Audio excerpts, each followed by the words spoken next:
துல்கர் சல்மான் படத்தில் முழுக்க முழுக்க ஒரு மோசமான மனிதன் வில்லன். அதாவது அவ்வளோ மோசம், கொலைகள் பண்ணுறேன், அசால்ட்டாக கொலைகள் பண்ணுறேன், என்னுடைய எண்ணங்கள் எல்லாமே கெட்டது தான் இருக்குது. ஆ. அந்த மாதிரி ஒரு கேரக்டரும் பண்ணுறேன். உங்களால ரசிக்க முடியுதா நடிப்பை? இல்லை, ரசிக்கணும். அது வந்து ரொம்ப ஒரு பியூட்டிஃபுல். அதாவது எப்படின்னா ஒரு குழந்த மாதிரி ஒரு மனத்துக்குள்ளே போயிடும். அது வந்து நான் ஒரு நாள் நல்லா அவருக்கு முதல் நாள் நான் நடிக்க போகிறேன் ஒரு படத்துக்கு. அந்த படத்துக்கு போயிட்டு நடித்து ஈவினிங் வந்தோடனே நான் நாசருக்கு ஃபோன் பண்ணேன். ஃபோன் எடுத்தோன்னா அலோனர், சார் எப்படி சார் தற்கொலை பண்ணிக்காமல் இவ்வளோ வருஷம் வாழ்கிறீங்க அப்படின்னு.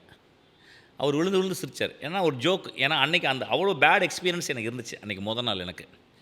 ஸோ அப்போ நான் சொல்லும்போது, எப்படி சார் இது, எப்படி நீங்கள் அப்படின்னா, அவர் சிரிச்சுட்டு, எனக்கு புரிஞ்சிச்சுடா, இதெல்லாம் நம்ம மீறணும்டா, இதை வந்து நம்ம மனசில் போட்டுக்கூடாது. பேட் எக்ஸ்பீரியன்ஸ்னா ஒரு அவமரியாதை மாதிரி சொல்கிறீங்களா? அவமரியாதை இல்லை, அதோடைய அழுக்கு. அதாவது எப்படி சொல்கிறது, ரொம்ப ஒரு பேடான ஒரு டைரக்ஷன், பேடான வே ஆஃப் எக்ஸ்பிரஸிங், பேடான ஒரு ஒரு படம் எடுப்பது எப்படி இருக்கணும்ன்றதுல உடம்பு. அப்போ ஏன்னா இப்போ நான் ஒரு 30 வருஷம் நாங்கள் சினிமாவில் இருக்கும்போது பார்ப்போம்ல, அது தப்பு கிடையாது. அது ஆனால் அது இன்சிஸ்ட் பண்ணும்போது, அது இப்படி தான் பண்ணணும் போது அப்படின்போது அது ரொம்ப வருத்தமாக இருந்துச்சு. அப்புறம் நான் புரிஞ்சுக்கிட்டேன்.